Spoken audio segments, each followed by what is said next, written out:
நல்லதோர் வீணை செய்தே அதை நலங்கடப் புழுதியில் எறிவதுண்டோ?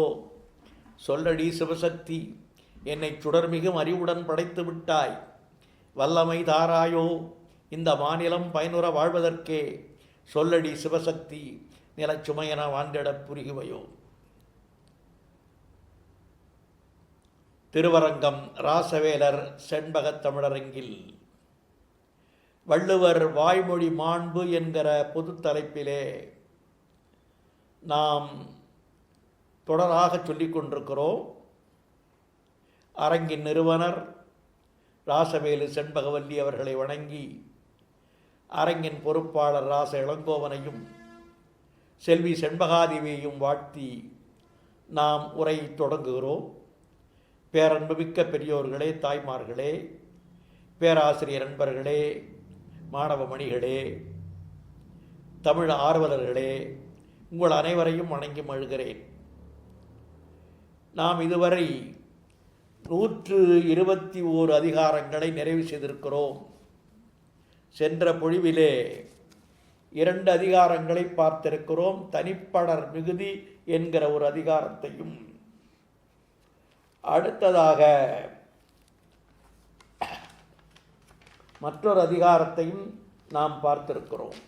அதாவது தனிப்படர் மிகுதி என்ற ஒரு அதிகாரம், நினைந்தவர் புலம்பல்.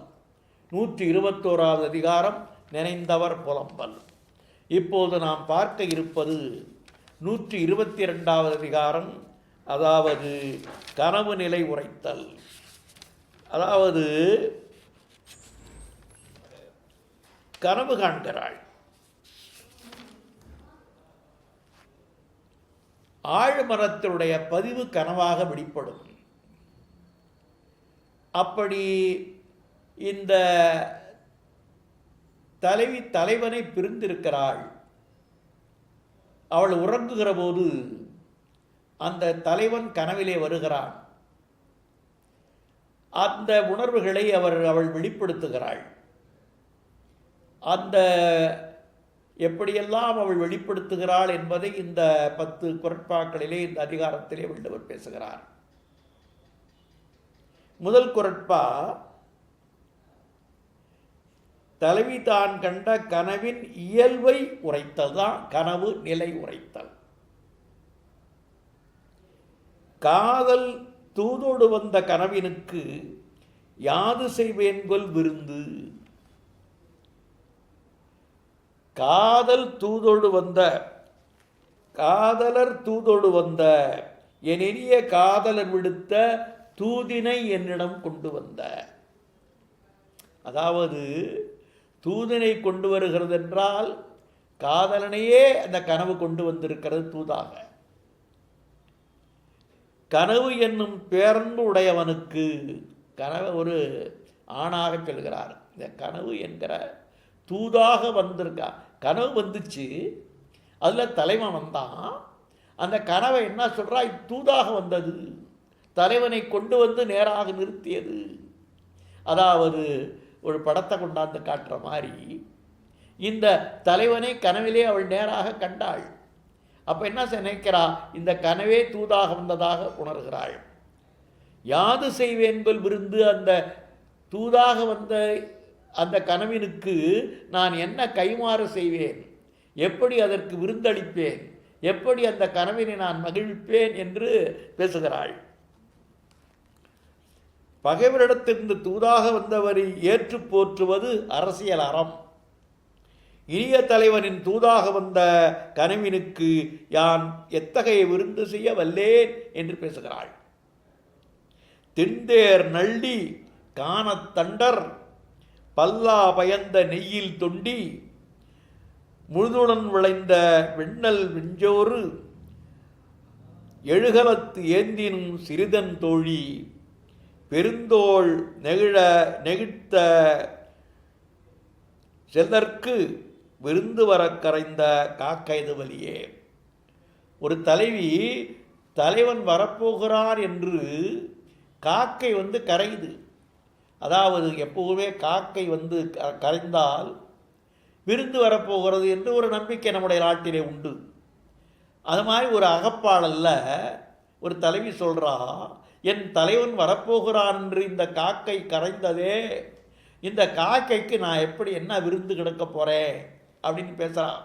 எப்படி இந்த குரலில் நான் கனவில் தூதாக வந்த கனவினுக்கு நான் என்ன விருந்து தரப்போகிறேன் என்று பேசினாள் இந்த தலைவி. அதனால் மாதிரி குறுந்தொகை தலைவி பேசுகிறா, காக்கை கரைந்து என்னுடைய தலைவனுடைய வருகையை முன்கூட்டியே உரைத்தது அல்லவா, அந்த காக்கைக்கு நான் எப்படி விருந்து செய்ய போகிறேன் என்று தலைவி பேசினாள் என்பதை இந்த குறுந்தொகை பாடல் காட்டுகிறது. தலைவர் வருவார் என்னும் தூதாக எனக்கு கனவு வந்தது, அக்கனவுக்கு நன்றியாக நான் என்ன விருந்தினை செய்வேன் என்று பேசுகிறாள். அடுத்த குறள்ல, கயல் உண்கண் யான் இறப்ப துஞ்சின் கலந்தார்க்கு உயலுண்மை சாற்றுவேன் மண். கயல் உண்கண், உண்கண்ணா மையுண்ட கண் அர்த்தம். கயல் போன்ற என்னுடைய கண்ணே, என்னுடைய மையுண்ட கண்ணே, யான் உன்னை வேண்டிக் கொள்ளுகிறேன், நீ உறங்குவாயானால். இந்த துஞ்சுவது உறங்குவதெல்லாம் தமிழிலே இருக்கிற சொற்கள். இந்த தூக்கம் என்பது பின்னாடி வந்த சொல்லு.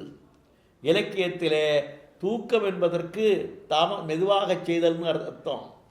துஞ்சுவதுன்னா தான் இறப்பது. துஞ்சுவது என்றால் இறப்பது என்று ஒரு பொருள், தூங்குவது என்று ஒரு பொருள். அதே போல உறங்குவது என்றாலும் துஞ்சுவது. ஆனால் உறங்குவது போலும் சாக்காடு, உறங்கி விழிப்பது போலும் பிறப்பு. தூக்கம் கடிந்து செயல்னா தாமதங்கிற பொருளில் தான் அந்த தூக்கம் என்று சொல் வருகிறதே தவிர உறக்கத்திற்கு தூக்கம் என்கிற சொல் இலக்கிய வழக்கு இல்லை, பழைய இலக்கிய வழக்கு இல்லை. கயல் கண் யான் இறப்ப துஞ்சின் கலந்தார்க்கு உயலுண்மை சாற்றுவேன் மண். நான் உன்னை இறந்து கேட்டுக்கொள்கிறேன், நீ தூங்குவாயானால் அவர் கனவிலே வருவார். அவரிடத்தில் நான் என்ன சொல்லுவேன், உயல் உண்மை, நான் உயிரோடு இருக்கிற உண்மையை அவருக்கு சொல்லுவேன். நான் எதனால் உயிரோடு இருக்கிறேன் என்பதை, யான் உயிரோடு இருப்பதற்கான காரணத்தை நான் அவரிடத்திலே சொல்லுவேன். அதனால் கண்ணை பார்த்து வேண்டியே, கண்ணே கயல் உண்கண், கயல் போன்ற மையுண்ட கண்ணே, நீ தூங்குவாயாக. நீ தூங்கினால்தான் அவர் கனவிலே வருவார். அப்படி அவர் கனவிலே வருகிற போது நான் எதனாலே உயிரோடு இருக்கிறேன் என்பதை அவரிடத்தில் நான் சொல்ல முடியும் என்று பேசுகிறாள். தலைவி ஒருத்தி தலைவன் வந்ததாக கனவு கண்டாள். மெய்யென நம்பி படுக்கையை தடவி பார்த்து கனவு என்று உணர்ந்து வருந்தினாள். இதெல்லாம் உண்டு இலக்கியத்தில். பொய்க்கனா மருட்ட ஏற்றெழுந்து அமளி தைவந்தனளே. பக்கத்தில் அவன் படுத்திருக்கிற மாதிரி நினைக்கிறா, கனவு காண்றா. உடனே எந்திரிச்சு தன்னுடைய படுக்கையை தடவுகிறாளாம். இதெல்லாம் இலக்கிய சுவையாக சொல்லப்படுகிற செய்திகள். கடியானை தென்னன் கனவில் வந்து என்னை அழியான் அழிப்பானே போன்றான் தெளியாதே செங்காந்தள் மெல்வீரரால் சேக்கை தடவந்தேன் என்காண்பேன் என்னவன் யான். இது முத்தொள்ளாயிரம் பாட்டு. அதனால் நான் சேக்கை என்றால் படுக்கை, நான் படுக்கையை தடவுனேன், ஆனால் அவரை காணோம், நான் மாட்டம்தான் இருந்தேன், ஆகையினாலே அது கனவு என்பதை நான் உணர்ந்தேன் என்று பேசுகிறாள். கெண்டை மீன் போலும் கண்ணே, யான் வேண்டுவது போல் நீ உறங்கினால் அல்லவோ யான் உயிரோடு இருக்கும் உண்மையை தலைவர்க்கு சொல்ல முடியும்.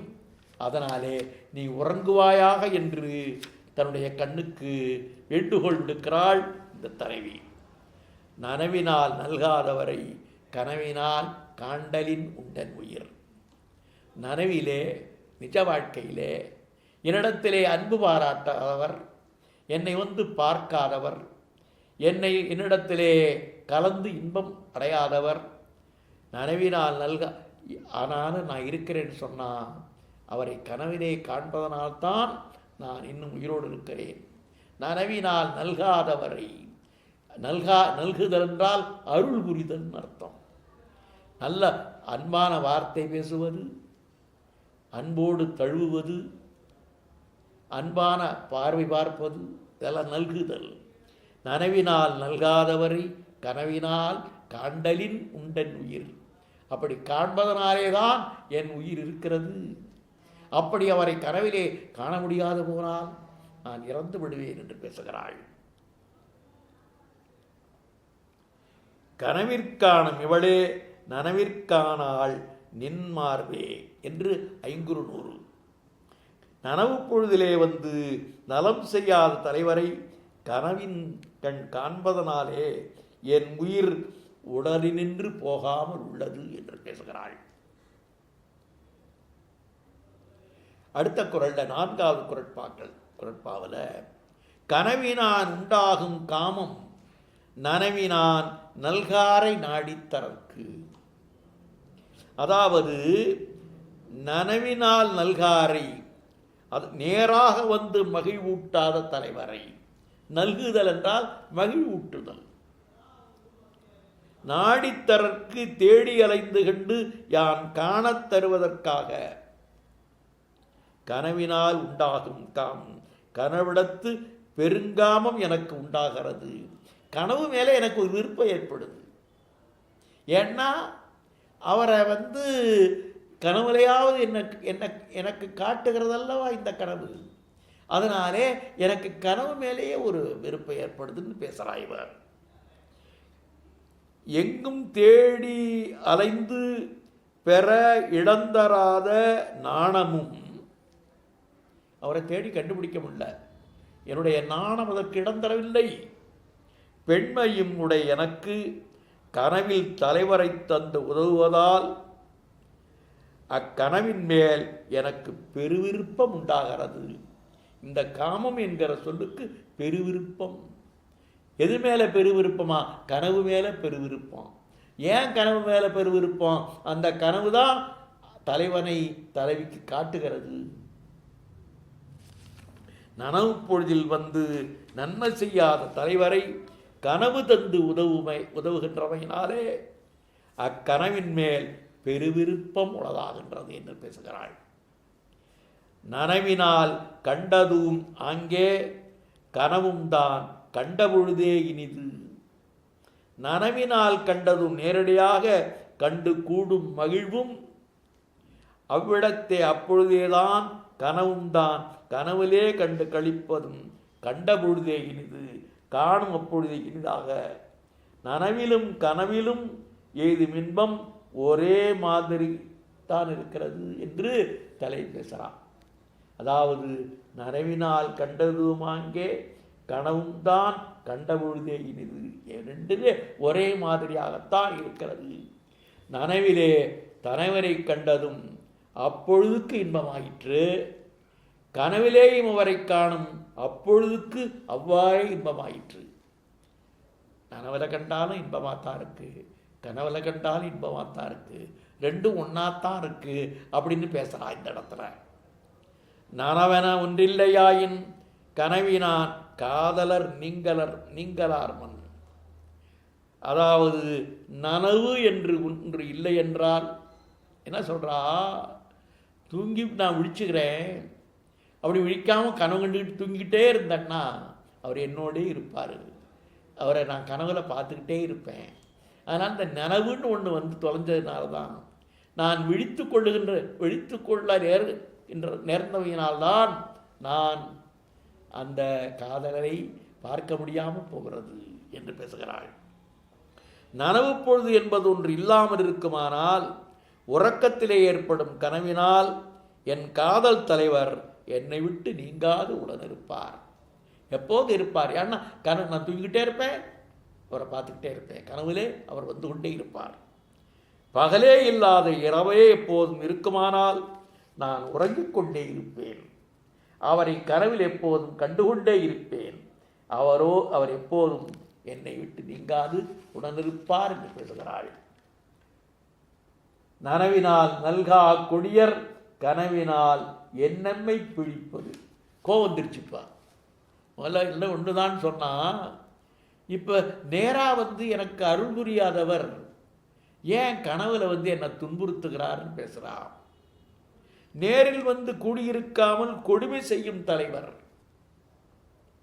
கண்ணுறக்கம் கொள்ளும் இரவு போது மட்டும் கனவில் பொய்த்தோற்றம் காட்டி எதற்காக என்னை நீங்கா துயரக்கு ஆளாக்குகிறார். அவருக்கு என்ன உரிமை இருக்கிறது? கனவுல என்னை துன்புறுத்துகிறாரே. பீழிப்பது என்றால் துன்புறுத்துவது. நனவினால் நல்காக்கூடிய கனவிலால் என்னம்மை பீழிப்பது. என்னை துன்புறுத்தத்துக்கு அவருக்கு என்ன உரிமை இருக்கிறது? ஏனென்றால் அவர் நேரடியாக என்னிடத்திலே என்னை நாடி வருவதில்லை, என்னிடத்திலே அன்பான வார்த்தைகளை பேசுவதில்லை, என்னை இனிமையாக நோக்குவதில்லை, என்னை அன்போடு தழுவதில்லை. அப்படி இருக்கிற போது என்னை கனவிலே இப்படி துன்புறுத்துகிறாரே, இவருக்கு என்ன உரிமை இருக்கிறது என்று பேசுகிறாள். கலித்தொகை பாடல் நனவன புல்லுங்கால் காணாளாய் கண்டது கனவன உணர்ந்தபின் கையற்று கலங்குமே. பார்த்தா கனவுல நினைமா உன்ன மாதிரியே இருந்துச்சு. அப்புறம் தான் கனவுன்னு தெரிஞ்ச உடனே ரொம்ப கலங்கி போனாலாம். நனவு பொழுதில் உதவாத கொடியாராம் தலைவர் கனவு பொழுதில் என்ன உரிமை உடையார்னு பேசுகிறார். அடுத்த குரல்ல துஞ்சுங்கால் தோல் மேலராகி விழிக்குங்கால் நெஞ்சத்தவராவர் விரைந்துங்கிறாரு. கனவுல அவர் தன்னுடைய தோளை அணைத்து கொண்டு இருப்பது போலவே உணர்றாளாம். விழிச்சு பார்த்தாளாம், ஆளை காணாம். மனசில் தோளிலே இருந்தவர் இப்பொழுது மனசிலே விட்டார் என்று பேசுகிறாள். துஞ்சுங்கால், அதாவது மிக நாகரிகமாக மிக நுட்பமாக ஒரு செய்தியை வள்ளுவ பேராசான் வெளிப்படுத்துகிறார் பாருங்க. அந்த காதல் உணர்வை கூட அவர் கொச்சைப்படுத்தாமல் அழகாக துஞ்சுங்கால் தோல் மேலராகி விழிக்குங்கால் நெஞ்சத்தவராவர் விரைந்து என்று பேசுகிறார். என் தோல் மேல் தோய்ந்து இருந்தவராக இருந்து தூங்குற போது விழிக்குங்கால் எனக்கு விழிப்பு உண்டான சமயத்திலே நெஞ்சில் உறைவராக ஆகிவிடுகிறார் என்று பேசுகிறாள். யான் உறங்கும் பொழுது என் தோல் மேல் இருப்பவரான என் தலைவர் விழிக்கும் போதில் உடனே நெஞ்சில் இருப்பவராகி விடுகிறார். நனவினான் நல்காரை நோவர் கனவினான் காதலர் காணாதவர். ஒரு சொல்றா, அதாவது சில பேர் என்ன பண்றாங்க, சில பெண்கள் கணவன் வரல தலைவன் வரவில்லை என்று வருந்துகிறார்களே. ஏன் வருந்துகிறாள் என்றால் இவர்கள் கனவிலே கூட அவர்கள் காதலரை காண்பதில்லை, அதனாலே வருந்துகிறார்கள் என்று பேசுகிறார். நனவினால் நல்காரை நோவர் கனவு பொழுதின்கண் காதலர் காணாதவர் தன் இனிய காதலை உடைய தலைவரை கண்டு இன்பமடையாதவர் தான் நனவினான் நல்காரை நனவி பொழுதின்கண் நேரில் இன்னும் தரா தன் தலைவரை வருந்தி கூறுகிறார்கள். அதனால் கனவுல வந்துட்டா இப்படி பேச மாட்டாங்க. இவங்களுக்கு கனவுலே அவங்க காதலர்கள் வருவதில்லை போல் இருக்கிறது என்று பேசுகிறாள். தலைவியர் தன் தலைவரை கனவில் கண்டு கழிப்பவராக இருப்பாரானால் நனவில் வாராமைக்காக வருத்தப்பட மாட்டார் என்று பேசுகிறாள். நனவினால் நம் நீத்தார் என்பர் கனவினால் காணார்கள் இவ்வூரவர். இந்த ஊர் மக்கள்லாம் அவர் நம்ம விட்டு போயிட்டாருன்னு பேசுகிறாங்க. அவங்கெல்லாம் அவங்களுடைய காதலர்களை கனவுல பார்க்க மாட்டாங்க போல இருக்கு. இவர் கனவுல என்னை மகிழ்விக்கிறார்னு அவங்களுக்கு தெரியல. அது அவங்களுக்கு அந்த அனுபவம் இல்லை போல் இருக்கிறது என்று பேசுகிறாள். அவங்களுக்கு அந்த அனுபவம் இருந்தால் இப்படி பேச மாட்டார்கள் என்று பேசுகிறாள். நம்மோடு தங்காமல் நம்மை விட்டு பிரிந்து போய்விட்டார் என்று வாய்கூசாது பழிகூறுவர் தாம் அயர்ந்து உறங்கும் கவல்பொழுதில் தம் தலைவர் தம்மை காண வருவதை கண்டிருக்க மாட்டார் போலும், கண்டிருப்பாராயின் பழித்துரைக்க மாட்டார் என்று பேசுகிறாள். கனவினால் கண்டேன் தோழி காண்டக கனவில் வந்த காணலம் சேர்ப்பன் நனவிலும் வருதல் உண்டன அனைவரை நின்றதன் அரும்பரல் உயிரே என்று கலித்தொகை சொல்லுகிறது. நனவு பொழுதில் நம் தலைவர் நம்மை விட்டு பிரிந்து விட்டார் என்று பழிகூறும் இவ்வுறவர் அவர் காதலரை தம் கனவில் கண்டிருக்க மாட்டார் போதும். 123வது அதிகாரம் பொழுது கண்டு இறங்கல். இப்போ இந்த தலைவிக்கு பெரும்பாலும் தலைவி தான் வருத்தப்படுவாள். தலைவன் வருந்தினாலும் கூட இந்த மாலை காலம் பிரிந்திருக்கிற தலைவியரை வருத்தும் இயல்பினது. அதான் பொழுது கண்டு இரங்கல். மாலை பொழுதை கண்டு தலைவி வருந்துதல். மாலையோ அல்லை மணந்தார் உயிருண்ணும் வேலை நீ வாழி பொழுது. மாலை காலத்தை சொல்ற மாலை காலம் இந்த தலைவியை துன்புறுத்துகிறது. நீ மாலை அல்ல, என்னை துன்புறுத்துகிற வேலை வேல் என்று பேசுகிறாள். நீ வாழ்க ஏ மாலை காலமே, நீ உன்னை மாலை பொழுது என்று நான் கூற மாட்டேன். என்னை துன்புறுத்துகின்ற வேலாக நீ இருக்கிறாய், இருந்தாலும் நீ வாழ்க. அதாவது எதிரியை கூட வாழ்த்துவது என்பது நம்முடைய தமிழ் மரபு. அதாவது தப்பிலி என்கிற சொல்லு நம்ம பயன்படுத்துகிறோம். அந்த தப்பிலி என்றால் மோசமானவன்ற அர்த்தம். மோசமானவன்கிற பொருளிலே நாம் பயன்படுத்துகிறோம். ஆனால் அதனுடைய பொருள் தப்பு இலி, தப்பு இல்லாதவன். தப்பு செய்கிறவனை தப்பிலிங்கிறோம். கேடு கெட்டவங்கிறோம்.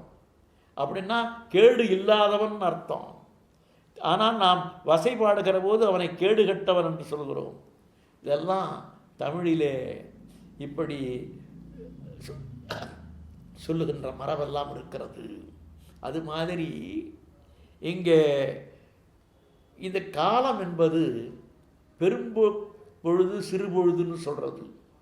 கார்காலம், முன்பனி காலம், பின்பனி கார்காலம், கூதிர்காலம், முன்பனி காலம், பின்பனி காலம், இளவேனிற்காலம், வேனிற்காலம் என்று 12 மாதங்களை 6ஆக பிரிப்பது உண்டு.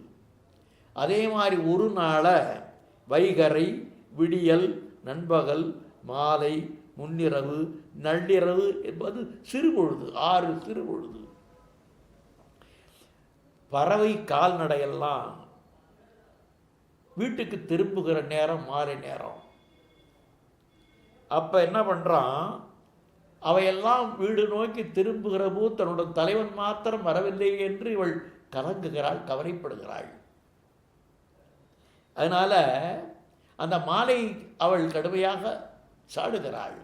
மாலையோ அல்லை, நீ மாலை பொழுது இல்லை, மணந்தார் உயிருண்ணும் வேலை. சேர்ந்த காதலருடைய உயிரை உண்ணுகிற வேலை வேலாக இருக்கிறாய் என்று பேசுகிறாள். வேல் எப்படி வேலு உயிரை ஒன்றும் சாப்பிடாது. இதெல்லாம் ஒரு இலக்கணத்தில் உண்ணாதவை கூட உண்ணுவது போல சொல்லுவது. உயிருண்ணும் வேலை நீ வாழி பொழுது. அதாவது பொழுதுகளில் ஒன்றாகிய மாலை என்று உன்னை சொல்கிறார்களே, நீ பொழுது இல்லை.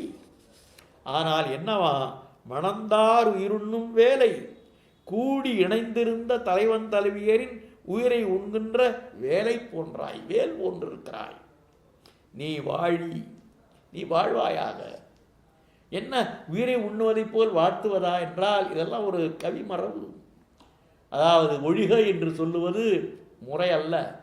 அதனால் வேறே நீ வாழ்க என்று பேசுகிறாள். உண்ணா பொருளை உண்ணுவதாக கூறுதல் இலக்கண மரபு. பழிக்க வேண்டும் இடத்தும் வாழ்த்துதல் சங்கச் சான்றோர் மரபு. தப்பு செய்பவனை தப்பிலின்னு பேசுகிற மாதிரி. இதை வாலிழை மகளிர் உயிர் போதி அவிக்கும் காலை ஆவதறியார் மாலை என்மனார் மயங்கியோரை. உயிரை பிரிக்கின்ற நேரம்னு தெரியறதில்ல, மாலைன்னு தப்பாக சொல்கிறாங்க. இது மாலை அல்ல, உயிரை உண்ணுகின்ற வேளை என்று பேசுகிறார். புன்கண்ணை வாழி மருள் மாலை எம் கேள்வோல் வன்கண்ணதோ நின் துணை. மாலை காலத்தை பார்க்குறா, ஒளி குன்றி இருக்கிறது, சூரியன் மறைய போகிறான். அப்போ சொல்கிறா, நீயும் வாடி இருக்கிறாயே, நீயும் சோர்ந்து இருக்கிறாயே, நீயும் ஒளி குன்றி இருக்கிறாயே. உன்னுடைய காதலனும் உன்னுடைய துணைவனும் என் துணைவன் மாதிரியா? உன்னை பிரிந்து போனதனால்தான் இப்படி இருக்கிறாயா என்று மாலை காலத்தை பார்த்து பேசுகிறாள். மருள் மாலை மயங்குகின்ற மாலை பொழுதே புன்கண்ணை வாழி துயர்முக கொண்டுள்ளாய், நீ வாழ்வாயாக. எம் கேள்வோல் எம் தலைவர் போல வன்கண்ணதோ நின் துணை, மிக்க கொடுமையுடையதான உனக்கு வாய்த்த துணையும், உன்னுடைய துணையும் கொடுமையுடையதனால்தான் நீ இப்படி சோர்வுற்றிருக்கிறாயோ, நீ இப்படி ஒடிகுண்டி இருக்கிறாயோ என்று மாலை காலத்தை பார்த்து பேசுகிறாள். மாலை காலம் ஒடியெழுந்திருக்கிறது, அதனால் துன்பத்தோடு இருப்பதாக தலைவி கற்பனை செய்கிறாள். என்னை போல் நீயும் உன் கேள்வனை பிரிந்திருக்கிறாய் போலும் என்கிறாள். பனியரும்பி பைதல்கள் மாலை துணியரும்பி துன்பம் வளர வரும். பனியரும்பி பைதல்கள் மாலை, பனியரும்பி என்றால் நடுக்கத்தையும் பசந்த நிறமும் கொண்ட மாலை. நடுக்கம் மாலைக்காலம், லேசா பனியும் பெய்ய ஆரம்பிச்சிருக்கு. அதாவது அப்படிப்பட்ட மாலை பொழுதே எனக்கு எம் தலைவன் மேல் வெறுப்பை வளரச் செய்து துணியரும்பி துன்பம் வளர வரும். துன்பம் பெருகுமாறு வருகிறது மாலை காலம். அது எப்படி இருக்கிறது? மாலை தான் கொண்டுள்ள நடுக்கத்தையும் எனக்கு தந்து என் தலைவர் மேல் வெறுப்புற்று துன்பத்தை மேலும் பெருகச் செய்யுமாறு வரும். அது பட்டது யானும் படுமாறு செய்கிறது. அது துன்புறுகிறது, அது என்னையும் துன்புறுத்துகிறது என்று கூறி மாலை கொடுமை கூறுகிறாள். மாலை நீ கலித்தொகையில் ஒரு அருமையான பாட்டு. மாலை நீ உள்ளம் கொண்டு அகன்றவர் துணைதாரா பொழுதின்கண், உள்ளம் கொண்டு அகன்றவர் துணைதாரா பொழுதின்கண், வெள்ளமான் நிறம் நோக்கி கணை தொடுக்கும் கொடியான் போல் அல்லற்பட்டிருந்தாரை அயற்பிய வந்தாயோ. மாலை காத்தவா கேட்கிறா, வெள்ளத்திலே அகப்பட்ட மான் மேலே அம்புகின்ற ஒரு கொடியவன் போல துன்பத்திலே இருக்கிற எனக்கு மேலும் துன்பத்தை தருகிறாயா? மாலை நீ ஈரமில் காதலர் இகந்து அருளாயிடம் நோக்கி போர் தொலைந்து இருந்தாரை பாடியெள்ளி நகுவார் போல் ஆரஞர் உற்றாரை அணங்கிய வந்தாயோ. என்ன சொல்றா? போரிலே தோல்வியுடைய உற்ற ஒருவனை நகைத்து எள்ளி நகையாடுவது போல எனக்கு நீ துன்பத்தை தருவதற்காக வந்தாயா? கந்தாதல் சான்றவர் களைதாரா பொழுதின்கள் வெந்ததோர் புண்ணின்கள் வேல் கொண்டு நடைப்பான் போல். வெந்த புண்ணில வேல் பாய்ச்சுகிற மாதிரி காய்ந்தோய் உழல்வரை கலக்கிய வந்தாயோ. துன்பத்திலே உழல்கின்ற என்னை மேலும் துன்புறுத்துவதற்காக வந்தாயா என்று பேசுகிறாள்.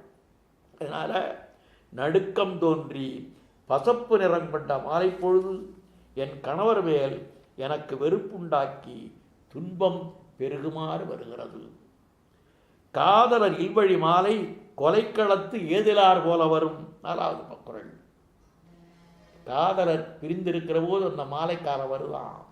அது எப்படி வருகிறது என்றால் கொலைக்களத்துக்கு கொலைக்கருவியோடு வருகின்ற அயலான் மாதிரி, அந்த கொலையாளர் மாதிரி வருதான்.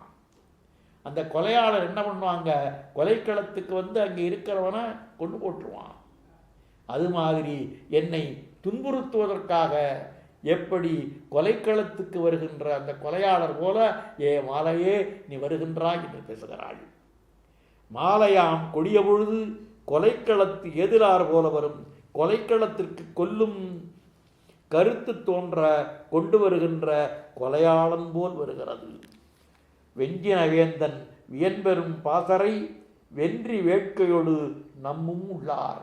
பாசறை இருக்காரு, வெற்றி பெற வேண்டும் என்கிற வேட்கையோடு நம்மை நினையாமல் இருக்கிறார். கொலை குறித்தொன்ன மாலை துணை தருபோதில் நீந்தலோ அரிதே. அப்படி மாலை காலத்திலே அவரும் துன்புறுவார் என்று பேசுகிறாள். தலைவர் என்னுடன் இல்லாமல் பிரிந்து சென்ற நிலையில் மாலை பொழுது கொலைக்களத்திற்கு கொலை செய்தலையே கருத்தாய் வருகின்ற கொடியவன் போல் என்னை வருத்த வருகின்றது என்று பேசுகிறாள். காலைக்கு செய்த நன்றன்கொல் எவன் கொல் யான் மாலைக்கு செய்த பகை. காலை என்னை துன்புறுத்தவில்லை, நான் அதுக்கு என்ன நன்மை செஞ்சிட்டேன்? மாலைக்கு நான் என்னை துன்புறுத்துகிறது, அதற்கு நான் தான் கொடுமை செஞ்சேன். நான் காலைக்கு நன்மை செய்யலை, மாலைக்கும் கொடுமை செய்யலை. ஆனாலும் காலை எனக்கு என்னை துன்புறுத்தவில்லை, மாலை என்னை துன்புறுத்துகிறதே என்று பேசுகிறாள் இந்த தலைவி.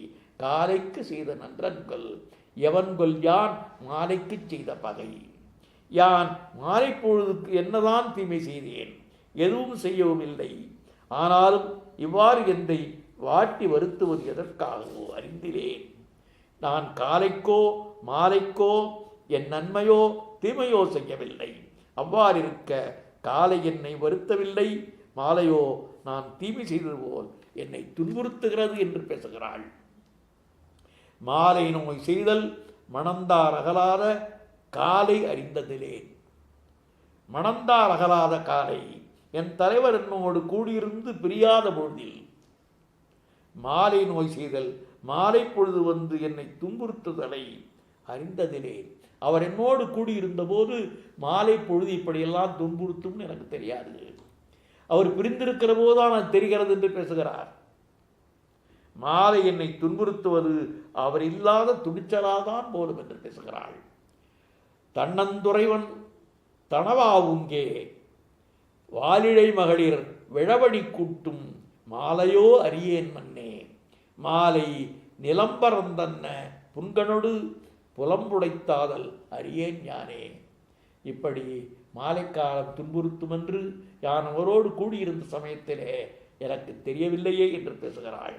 காலை அரும்பி பகலெல்லாம் போதாகி மாலை மலரும் இந்நோய். இந்த பிரிவு துன்பத்தை சொல்றா. காலையில் லேசா அரும்பா வருது, பகல்ல மொட்டாகுது, மாலையில் மலருது. காலையில் லேசா அந்த துன்பம் அந்த நோய் ஆரம்பிக்குது, நடுவில் கொஞ்சம் வளர்ந்து மொட்டாகுது, மாலையில் மிக அதிகமாகி மலர்ந்து எனக்கு துன்பம் தருகிறது என்று பேசுகிறாள். பிரிவு துன்பம் என்ற நோய் காலை பொழுதில் அரும்புவது போல் துன்பம் அரும்புகிறது. பகலன் பொழுதெல்லாம் பூ திரண்டு பருப்பது போல் துன்பம் நேரம் பார்த்திருந்து பருத்து மாலை பொழுதில் அப்பூவை போல் விரிந்து வருத்துகிறது. மலர் போல்வதாக அரும்பி போதாகி மலர்ந்தாலும் அதன் மென்மை இதற்கு இல்லை, வன்கண்மையுடையதாகவே இருக்கிறது. இது நன்மாலை என்று புன்மாலை வன்கண்மாலை என்று இளங்குமரனார் விளக்கம் தருகிறார். சிறுவன் மாலை உண்மை அறிவேன் தோழி அவர் காணாவுங்கே என்று குறுந்தகை பாடல். காமநோய் என்னும் இந்நோய் காலை பொழுதில் அரும்பு போல் தோன்றி பகற்பொழுதெல்லாம் முக்கு போல் திரண்டு மாலை பொழுதில் மலர் போல் விரிந்து துயரூட்டுகிறது என்று பேசுகிறார். அடல் போலும் மாலைக்கு தூதாகி ஆயன் குழல் போலும் கொல்லும் படை. ஆயன் குழல் என்றால் ஆயன் ஊதும் புல்லாங்குழல். ஆயன் என்கிறவன் மாடு மேய்க்கின்ற ஆடு மேய்க்கின்ற இடையன். அவன் என்ன செய்வான்? புல்லாங்குழல் ஊதுவான். மாலை நேரத்திலே அந்த மாடெல்லாம் கால்நடைகளெல்லாம் அந்த தங்கள் இருப்பிடத்துக்கு போய் சேரக்கூடும். அது சொல்றா, அடல் போலும் மாலைக்கு தூதாகி. அடலை போல நெருப்பு போல் இருக்கா அந்த புல்லாங்குழல். ஏன்னா அந்த புல்லாங்குழலை கேட்டவுடனே ஐயோ மாலை வந்து விட்டதே என்று கவலை வந்திருந்து விடுக்கு. அடல் போலை போல சுட்டரிக்கும் மாலை வரப்போகிறது என்பதை அறிவித்தற்கு அமைந்த தூதாகி கொல்லும் கொலைக்கருவியாக ஆகிவிடுகிறது. எது? அந்த புல்லாங்குழல். மதர்வை நல்லான் மாசில் தென்மணி கொடுங்கோல் கோவலர் குழலோடு ஒன்றி ஐது வந்து செய்க்கும் அருளில் மாலை ஆழ்வினை ககன்றோர் சென்ற நாட்டும் இணையாகி தோன்றின் வினைவலித்தமிழல் ஆற்றலர் மன்னோ. இங்கே தான் இந்த புல்லாங்குழல் ஊதுறானே, அவர் பிரிந்திருக்கிறாரே என்னை, அந்த அவர் நாட்டிலேயும் அந்த புல்லாங்குழல் சத்தம் கேட்குமா? கேட்டால் அல்லவா அவருக்கு மாலை வந்து விட்டது என்று அந்த மாலை காலம் தன்னை வருத்துவதை அவர் உணரக்கூடும் என்று பேசுகிறாள். இங்கே இசைக்கும் இக்குழல் என்னை பிரிந்து சென்றார் நாட்டிலும் இசைக்காதோ, இசைப்பின் அவரும் துயருற்று வருந்துவாரே என்று பேசுகிறாள். ஆயன் ஊதுகின்ற புல்லாங்குழல் தீயைப்போல் சுடுகின்ற மாலை பொழுதுக்கு தூதாகி கொலை செய்தற்கு வருகின்ற படைக்கருவி போலும் என்று பேசுகிறாள். பதிமருண்டு பைதல் உழக்கும் மதிமருண்டு மாலை படர்தரும் போது என் அறிவை மயக்கச் செய்து மாலை பொழுது துன்பத்தை பெருக்குகின்ற பொழுதிலே இவ்வூரவர் இவள் என்ன ஆவாளோ என்று துன்பத்தில் ஆழுகிறார்களாம். அவள் மயங்குகிறாள், அவள் வருந்துகிறாள். அதற்காக அந்த ஊரவர்களெல்லாம் துன்புறுகிறார்கள். முன்பெல்லாம் என்னை பழித்த ஊர் இப்பொழுது யான் படும் துயரைக் கண்டு தானும் துன்பப்படுகிறது. எள்ளி நகைத்தாரே இரக்கம் கொள்ளும் அளவுக்கு துயர் தருகின்றது இந்த மாலை பொழுது என்று பேசுகிறாள். பொருள் மாலையாளரை உள்ளி மருள் மாலை மாயுமென் மாயா உயிர். பொருள் மாலையார் என்றால் பொருளையே நாடி பொருள் தேட வேண்டும் என்று நினைத்து கொண்டு என்னை விட்டு பிரித்து சென்றவர். அவரை நினைந்து நான் என்ன பண்றாராம், மருள் மாயலை மாயும் மயங்கச் செய்யும் நிலை மாலை பொழுதிலே மாய்ந்து பொடியும் நிலையில் வருந்துவதாக உள்ளது. உயிரே போயிடும் போல் இருக்கு. அவர் பொருள் தேடி சென்றிருக்கிறார். ஆனால் மாலை காலத்திலே எனக்கு உயிர் போகின்ற நிலைமை ஏற்படுகிறது என்று சொல்கிறாள். பொருள் மாலையாளர் என்றால் தொடர்ந்து பொருள் தேடும் முயற்சியில் ஈடுபடுகிறவர். பெரிதலை தாங்கிக் கொண்டு இதுவரை இரவாமல் இருந்த என் உயிர் பொருள் தேடுதலையே இயல்பாக உடைய துணைவரை நினைத்து இம்மயக்கும் மாலை பொழுது அழிகின்றது. என் உயிர் அழிகின்றது, நான் துன்புறுகிறேன், என் உயிர் போகின்ற நிலைமை அடைகின்றது என்று கவலையோடு வருத்தத்தோடு இந்த மாலை காலத்தை பற்றி பேசுகின்ற தலைவியை நாம் பார்க்கிறோம். ஆகையினாலே இந்த பொழுது கண்டு இரங்கல் என்கிற இந்த அதிகாரத்தோடு நாம் இந்த பொழிவை நிறைவு செய்கிறோம். நன்றி, வணக்கம்.